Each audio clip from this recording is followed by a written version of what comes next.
Good afternoon, members, visitors, followers. This is Chrome Dome, episode 3 of Ride Sharing Experiences and Tips. Today's topic we're going to move into straight away is CLEANCAR. Now, there are many aspects or viewpoints on what a CLEANCAR represents. Ultimately, you want a car that's going to be pleasing or catching to the eye of your potential passenger when they hop in, when you go to pick them up for their fare. You want a car that is going to smell nice, look nice, feel inviting, feel pleasant. And believe me, most times that is easy to maintain. There will be exceptions to the rule. Now, some of the easy tips that I use here in Sydney, Australia, is if I know I'm going to have a particularly big week, let's say I decide I want to work 30, 40, 50, 60 hours, then on my plan or expectation is I'm going to actually take the car through the car wash at least a minimum of twice for that week. There are certain service stations out here that will allow you to get 2 for 1 on your car wash and give you 10 cents a litre off a fuel tank. So smart operators, as I've mentioned before, working smarter, not harder, smart operators will coincide the filling of their fuel tank with the car wash and get 2 for 1, save 10 cents a litre, and you save yourself money on the second car wash that is effectively free, and money on 10 cents a litre off, say, a full tank of 50 or 60 litres. Now, when a rider approaches your car, what's the first thing they look at? Before they look at your beady little eyes, they actually look at the vehicle. Does the car have any noticeable scratches? Hopefully not. Does the car have bird poo on the bonnet? Hail damage on the roof? Does the car have any mud up the mudguard? First impressions count. It's like that for everything. So I cannot stress to you enough that besides the times that you take the car through, say, for a car wash, or you take the car to a service station, when you're at the service station, always use the windscreen cleaner. You know, the little squidgy mop that you get in the bucket of water, near the watering can located near the bowser, the petrol bowser. Take you 2 minutes. Take the time, go and squidgy your windscreen. Most effectively, or importantly, your front and back windscreen. I will often do the side windows, especially if it's not going to impact on my visibility. In addition to keeping the car clean visually, $2 vacuum at a service station. Get in the practice of regularly, at least twice a week, vacuuming your car. Depending on how busy you are or how hard you work, you probably want to do that 3 or 4 times a week. I will also make a habit of, in between quiet periods for trips, I will actually pull the car over and I will get out and I will take the mats out of the front and the back, and I will pound them and scrape them and shake them and everything else. Because riders, again, in expecting a clean car, don't want to hop in a car and see bits of lint, bits of hair, bits of mud, chewing gum, etc. there to greet them. Now, I learned a very hard lesson about just over 12 months ago.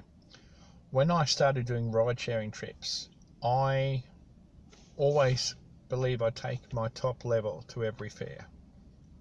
I aim to provide a 5-star service or beyond. And after about 56 trips, all of a sudden I acquired 2 substandard ratings, and I couldn't understand why. But the second fare that gave me a substandard rating actually told me as they were exiting the car why they were doing it. And although the reason for the substandard rating was not specifically caused by me or my fault, it's something that I learned a very hard lesson about. And what had happened is I'd worked a 6 or 7 hour shift that particular morning, and I decided to stay out a bit longer, and I was doing some business corporate clients. And I had dropped home 2 fares earlier. I had dropped home a couple who'd been out, partying or at a friend's place, and I had noticed them hop in the car with takeaway paper bags. So paper bags that may or may not have been containing food. Now, respectfully, they didn't consume that food in the car, and often passengers will ask if they can or they can't. Likewise, they should ask if they can or can't smoke. I have a policy, no smoking in my car, because they're only in there for the duration of the trip and they can hold on. And what happened in the case of the 2 substandard ratings is the previous passengers to the 2 corporate fares, which were both particularly long trips, they had decided to use the back of my chair as a garbage bin. But of course they hadn't taken the rubbish with them, they hadn't communicated that they had rubbish they wanted to get rid of, and they felt no shame in leaving the bags behind. I, who was new in the role at the time, obviously wasn't looking out for that or wasn't aware of that, and this sent the wrong message to my 2 corporate clients who were paying top dollar to have a clean car and a pleasant journey. So you imagine if you're a businessman or woman and you're sitting in the back working on your laptop and your knees keep scraping against the seat that's holding, takeaway rubbish. You are going to assume that either I don't take good care of my car or that I've just finished my breakfast and decided to stuff the bags in the back to dispose of later. So I cannot stress to you enough, maintain a clean car inside and out, and it will help to maintain or contribute towards a top rating. One other tip that I believe is the comfort side of things. I mentioned in the previous video that I will always look to fluctuate the car temperature in line with 1 or 2 degrees either side of the temperature outside, be it winter, summer, nighttime, daytime. I also believe in going that extra mile. So as part of providing a clean car, I provide a blanket. Now this blanket, I believe, cost me about $15 from a local supermarket.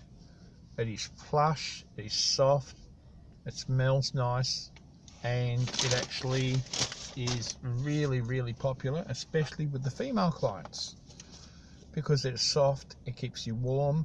I have had situations where I'll get 4 passengers hop in the car and 2 want the car colder, 2 want it warmer.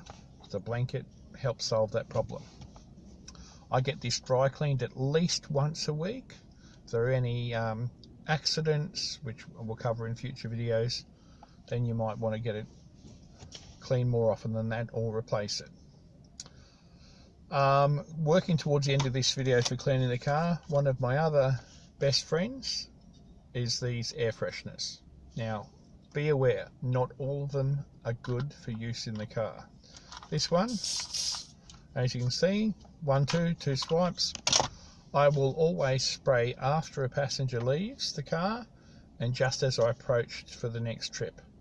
This particular one here is fresh cotton or soft cotton. It's actually the most popular of all the sprays I use. There is a variety. There are citrus ones, lemony ones, blossomy ones. This one's Spring Delight. It's not for everyone's palate, but the important thing is when passengers hop in the car, they're looking for a clean car, they're looking for a clean experience. But if the fragrance that greets them is something fresh and invigorating and smells nice, it detracts or distracts them from whatever their first impressions of you or the car is. I would say 1 out of 3 passengers or trips, when they get in the car, they compliment me on how nice the car smells. They will actually go out of their way to tell you how nice the car smells. But the key I must stress with this, there are a lot of these products that you wouldn't use in the confinement of the car because they either propel the wrong volume of the spray that is necessary, or they could cause issues for passengers that say are asthmatic or have breathing difficulties. So be aware not to overly use it, but be aware to use it. I would probably use 2 of those a week, and they work out to be about $5 each, and they're a great investment in maintaining a high rating. So that comes to the end of episode 3 in Clean Car. Make sure the car is dry cleaned. Make sure the car goes through the car wash at least twice a week. Make sure the floor is vacuumed at least twice a week, or you pound the mats out. Use one of these things, a chamois. You know, cars love attracting dust. Make sure that you're using a chamois for the purpose of keeping dust to a minimum. Just keep the car clean. Basically, it's your living space while you're out and working anyway, and it enhances the opportunity for you to get a good rating, which means you will earn better dollars and get more trips. Keeping a car clean is so very important, but it also helps you take pride in the work that you do. So I will sign off now for that one, and please, again, I'm new to this, but for me to maintain these videos, please subscribe down the bottom. Take you a couple of seconds to click the subscribe button, and potentially that will encourage me to make more of these. If you have any questions or a topic you think I'm not going to cover or haven't covered, please feel free to post those questions. And if you do subscribe, you know, send me an email, tell me you subscribe, and send me your questions. I'd be happy to communicate and answer any questions offline if that's necessary. Alright, so we will close off episode 3, cleaning the car, or maintaining a clean car. Hopefully I've covered off everything, and I will see you shortly to discuss correct passengers. Peace out, Chrome Dome gone for now.